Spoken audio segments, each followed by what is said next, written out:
প্রধানমন্ত্রী বারবার জ্বালানি সাশ্রয়ের কথা বলছেন, নিজের কনভয়ে গাড়ির সংখ্যাও কমিয়ে দিয়েছেন। এবার দেখা গেল সাইকেলে এমএলএ হস্টেল থেকে বিধানসভায় এলেন বিজেপি বিধায়ক। জ্বালানি বাঁচাতে সাইকেলে এলেন প্রদীপ বিজালি। প্রধানমন্ত্রীর আবেদনে উদ্যোগী বিজেপি বিধায়ক। এমএলএ হস্টেল থেকে সাইকেলে বিধানসভায়।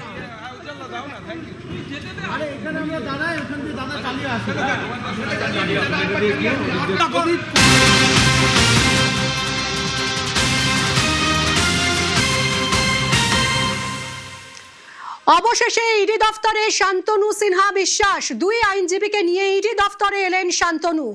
এর আগে বারবার তলব করেছিল তাকে ইডি, কিন্তু বারবার হাজিরা এড়িয়েছেন শান্তনু সিনহা বিশ্বাস। অবশেষে ইডি দফতরে এলেন শান্তনু সিনহা বিশ্বাস।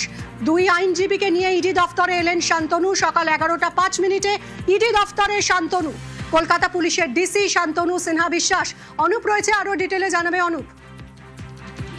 তো ইডি দপ্তরে ইতিমধ্যে শান্তনু সিনহা বিশ্বাস কালীঘাট থানা যিনি প্রাক্তন ওসি এবং বর্তমান ডিসি পদমর্যাদার আধিকারিক ছিলেন, ইতিমধ্যেই তাকে তিনি ইডি দপ্তরে এসে পৌঁছেছেন এবং তার যে বর্তমান অবস্থা কোথায় এই বিষয় নিয়ে কিন্তু ইডির পক্ষ থেকে চিঠি দেওয়া হয়েছিল একটা সিকিউরিটিকে। পরবর্তী ক্ষেত্রে তার বর্তমান অবস্থান জানা গেছিল ঝাড়খণ্ড এলাকায় এবং পরবর্তীতে ইডির পক্ষ থেকে উল্লেখ করা হয়েছিল তিনি তার বর্তমান স্ট্যাটাস কোথায় রয়েছে সমস্ত জানানোর পরবর্তী ক্ষেত্রে যাতে তিনি হাজিরা দেন এমনটা বলা হয়েছিল ইডি দপ্তরে। এবং সেক্ষেত্রে লক্ষ্য করা হলো শান্তনু সিনহা বিশ্বাস তিনি কিন্তু ইডি দপ্তরে পৌঁছলেন এবং তাকে আজকে জিজ্ঞাসাবাদ করা হবে। এর আগে তাকে বারবার তলব করা হয়েছিল, প্রত্যেকবার তিনি গড়া দিচ্ছিলেন, তার বিরুদ্ধে লুকআউট নোটিশ জারি করা হয়েছিল, কিন্তু তার বর্তমান যে অবস্থান কোথায় রয়েছে এই বিষয় কিন্তু একেবারে স্পষ্ট হচ্ছিল না। এরই পরবর্তীতে লক্ষ্য করা গেল শান্তনু সিনহা বিশ্বাস তিনি কোথায় রয়েছেন গোটা বিষয় জানার জন্য ইডির পক্ষ থেকে চিঠি করা হলো ডাইরেক্টর অফ সিকিউরিটিকে এবং এর পরেই তার বর্তমান অবস্থা গতকালই জানতে পারা গেছে ঝাড়খণ্ড এলাকায়। এবং চিঠিতে ইডির পক্ষ থেকে বলা হয়েছিল তিনি যাতে তার বর্তমান স্থানে পক্ষ থেকে জানতে চাওয়া যাতে জানায় এবং তার সঙ্গে কোনো যোগাযোগ করা হলে ইডি দপ্তরে হাজিরা দেয় এমনটা উল্লেখ করা হয়েছিল।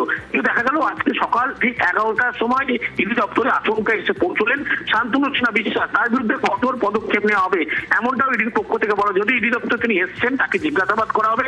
ইডি তদন্তকারী আধিকারিক তারা ইতিমধ্যেই দপ্তরে উপস্থিত রয়েছেন এবং কিছুক্ষণ পরে ইডি দপ্তরে শান্তনু সিনহা বিশ্বাস তাকে জিজ্ঞাসাবাদ করে তার কাছ থেকে বয়ান লিপিবদ্ধ করতে ইডি আধিকারিকরা।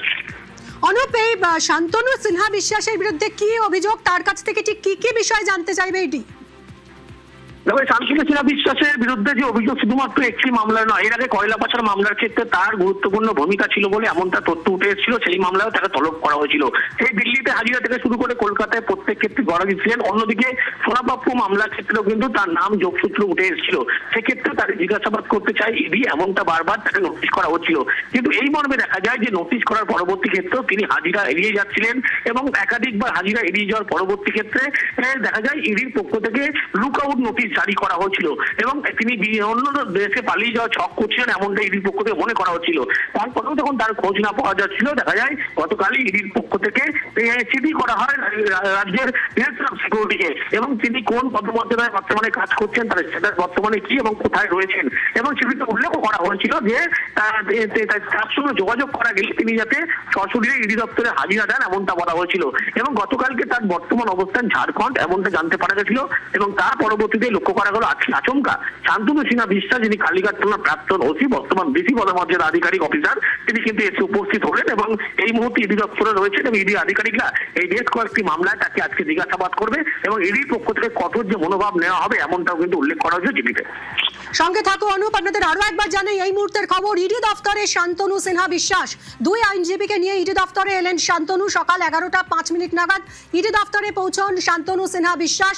কলকাতা পুলিশের ডিসি, কালীঘাট থানার প্রাক্তন ওসি শান্তনু সিনহা বিশ্বাস, যাকে দুর্নীতির অভিযোগে এর আগে বারবার ইডি তলব করেছিল, কিন্তু একাধিকবার ইডি তলব এড়িয়ে যান শান্তনু। তার বিরুদ্ধে অবশেষে লুকআউট নোটিশও জারি করা হয়। গতকালই তার লোকেশন জানা যায়, তিনি ঝাড়খণ্ডে ছিলেন এবং আজ সকালেই দেখা গেল 11:05 নাগাদ ইডি দফতরে এলেন শান্তনু সিনহা বিশ্বাস। দুই আইনজীবীকে নিয়ে এলেন ইডি। আজ তার কাছ থেকে কি কি বিষয় জানতে চাই, ইডি কঠোর অবস্থান নেবে বলেই মনে করা হচ্ছে। অনুপ রয়েছে আমার সঙ্গে। অনুপ, ইতিমধ্যেই এসে গেছেন শান্তনু সিনহা বিশ্বাস এবং কি কি বিষয় তার থেকে আজ জানতে চাইতে পারে ইডি সংক্ষেপে? ইডির পক্ষ থেকে গোটা বিষয় তার থেকে জানতে চাওয়ার একটা কারণ, কয়লা পাচার মামলায় তার যখন নাম উঠে এসেছিল, সেই মামলায় তাকে যখন জিজ্ঞাসাবাদ করা হবে, শুধুমাত্র এই মামলা নয়, সোনাপাপ্পু মামলাও কিন্তু তার বেশ যোগসূত্র উঠে এসেছিল। যে জেএস কামদার যে গ্রেপ্তার হয়েছিল থেকে শুরু করে একাধিক ব্যক্তির থেকে কিন্তু এই শান্তনু সিনহা বিশ্বাস তার নাম উঠে এসেছিল, এবং সেই সমস্ত বিষয়ে তাকে তদন্তকারী আধিকারিক তাকে জিজ্ঞাসাবাদ করবে। এই জিজ্ঞাসাবাদের জন্যই কিন্তু বারবার তার বিরুদ্ধে নোটিশ করা হয়েছিল, তাকে তলব করা হয়েছিল। তিনি গড়ে দিচ্ছে, তার বাড়িতে ইডি দীর্ঘ তল্লাশি করেছিল, তার পরবর্তী ক্ষেত্রেও কিন্তু তিনি গড়ে দিচ্ছিলেন। পরপর 4 বারের বেশি তাকে তলব করা হলেও তিনি গার্হস্থ্যের যেহেতু ছিলেন, এবং এই সমস্ত মামলায় তাকে জিজ্ঞাসাবাদ করবেন, এবং দেখা যাচ্ছে তার যখন খোঁজ না পাওয়া যায়, ইডির পক্ষ থেকে লুকআউট নোটিশ জারি করা হয়েছিল। অন্যত্র তিনি পালিয়ে যেতে পারেন এমনটা আশঙ্কা করা হয়েছিল, কিন্তু তারপরেও যখন কোনোভাবে তার খোঁজ মিলছিল না, তারপরে দেখা যায় ইডির পক্ষ থেকে তার ডিরেক্টর অফ সিকিউরিটিকে চিঠি করা হয়। আজ ইডি দফতরে এলেন শান্তনু সিনহা বিশ্বাস।